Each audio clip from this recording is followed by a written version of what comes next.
Bonjour à tous, aujourd'hui on part pour le Mexique avec une recette de nachos. En apéritif, en entrée ou en plat, c'est une recette passe-partout, haute en couleurs et facile à réaliser. On y va tout de suite pour la liste des ingrédients, vous la retrouverez également en descriptif de vidéo. Ici on retrouve la liste des ingrédients pour la base de nos nachos, ensuite vous pourrez y mettre ce que vous voulez, mais je vous laisse quand même un petit peu plus tard dans la vidéo ma recette perso qui est vraiment tip top. Mettez une poêle sur feu vif avec un petit peu d'huile d'olive et commencez à faire cuire votre viande en la séparant correctement à l'aide d'une maryse ou d'une spatule en bois. On assaisonne sel poivre et on incorpore ensuite notre demi-oignon rouge grossièrement haché. On rajoute ensuite l'ail semoule, le piment en poudre, une bonne grosse cuillère de viking de paprika ainsi que de cumin et on mélange le tout. Mettez ensuite le demi-poivron grossièrement haché. Laissez cuire à feu vif pendant 5 minutes et rajoutez une grosse cuillère à soupe de concentré de tomate et mélangez bien. Après 2-3 minutes, versez votre bouillon et remélangez un coup. Mettez maintenant sur feu doux, rajoutez les haricots rouges, mélangez un petit peu et laissez cuire pendant 15 à 20 minutes jusqu'à ce que tout le jus soit bien évaporé.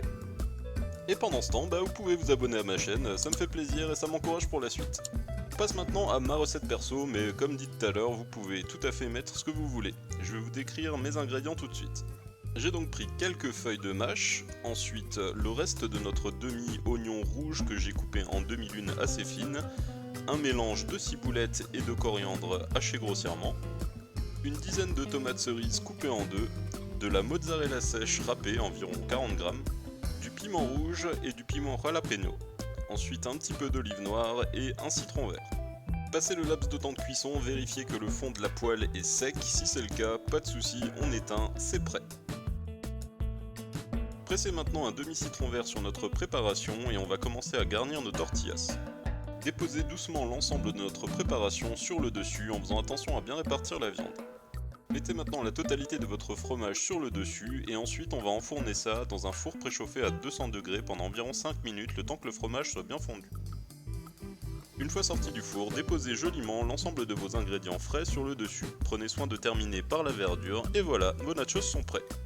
Je vous conseille de les déguster avec deux sauces, le guacamole et une petite crème à l'ail. La petite crème à l'ail, elle va venir éteindre le feu que le piment va vous mettre en bouche. Si vous souhaitez la recette des deux sauces, je vous renvoie sur ma vidéo des empanadas où elle est décrite entièrement. Vous la voyez actuellement s'afficher sur votre écran. Pareil, si vous vous demandez comment on fait pour en manger sans en mettre partout, le secret réside dans la technique. Prenez deux tortillas, servez-vous-en comme d'une pince, chopez un max d'ingrédients sur le dessus, un petit peu de sauce et on enfourne en bouche. Moi je vous remercie d'avoir regardé cette vidéo et je vous dis à bientôt, n'hésitez pas à vous abonner et à laisser des commentaires. Les bises, ciao!